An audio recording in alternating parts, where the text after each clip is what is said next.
So, you're currently in a park dressed as a zombie. Yes, I am.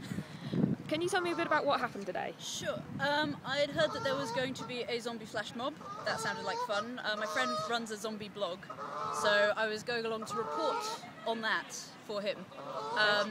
When I turned up, I was the only person dressed as a zombie. There were a lot of bored film crews milling about and a few anarchist-type hardline people in hoodies shouting slogans like "One Solution, Revolution." I sort of held back a lot because I'd heard about police being around, and there seemed to be a fair few police around. And I was the only zombie, so lots of media wanted to interview me, even though I'd gone to interview other people. And then, bit by bit, a couple of other zombies turned up. There's 5 of my friends there.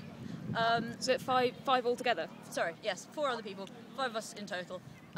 Were you expecting more than that? We were expecting way more. We were expecting a mob, but we had heard that the ringleaders had been arrested the night before. So I thought it would probably be a no-news story, but I'd hang around and see what happened.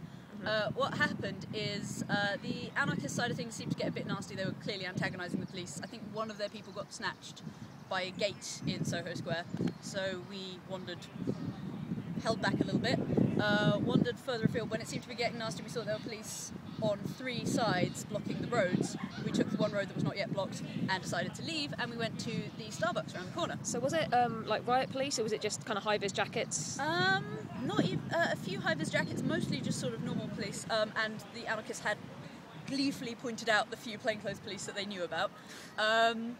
And we went to the Starbucks to get a coffee, and then from there we were asked to come out, and we were told we were being stopped and searched. Right. And they searched our bags, took our names, all the rest of it, up against the Starbucks window on the main road. Did they tell you what powers they were using to stop and search? Stop and search. Section 16 they kept repeating, but that's 1616 or 6160? 1616. Didn't mean a lot to us. We kept asking them to clarify. Didn't get much sense out of them.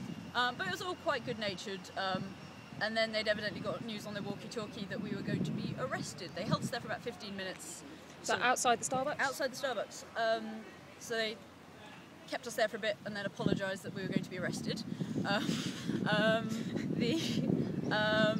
And people came up in high-vis jackets, handcuffed us with plastic bits, one hand either side, and we were held in a police van for a long time, then taken across London to the one police station that had cells, apparently, at Belgravia, near Victoria.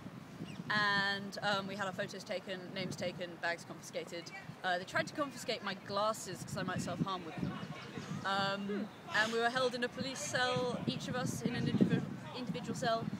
We got there at about 1:15. We were arrested at 12 o'clock. We got there about 1:15, and we were let out one by one at about 3:45.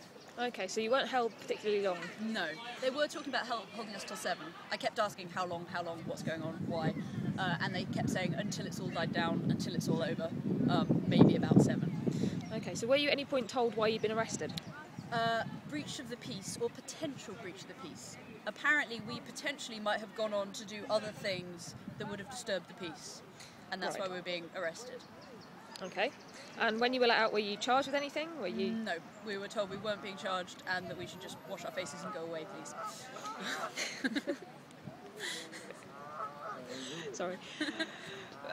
Fair enough. How are you feeling after what's happened today? Pretty knocked, really, because if turning up in fancy dress is a breach of the peace, we were milling around Soho Square and then we went to a Starbucks. I don't see how that was a breach of the peace, and I'm quite offended and quite freaked that is apparently worthy of arrest, and that stop and search powers are being used that arbitrarily. I have been to demos where I've written numbers on my arm that I thought would be useful because I thought it was that kind of a demo. This was people in fancy dress makeup for an alternative royal wedding celebration. They kept using the word demonstration. It's 5 of us.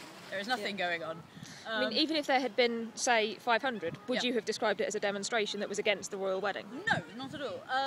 I heard retrospectively that the organisers were arrested the night before and that they had a guillotine planned to guillotine some effigies, but even then I don't see that was a risk to anyone's health, well-being, bodily harm, any of the rest of it.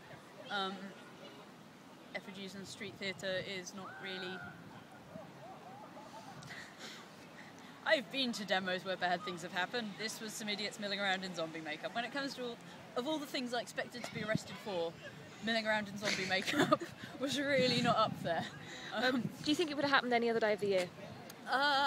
Probably not.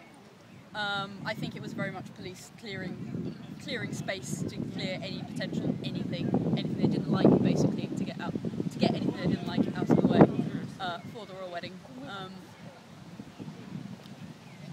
But it still isn't fair. Doesn't make sense.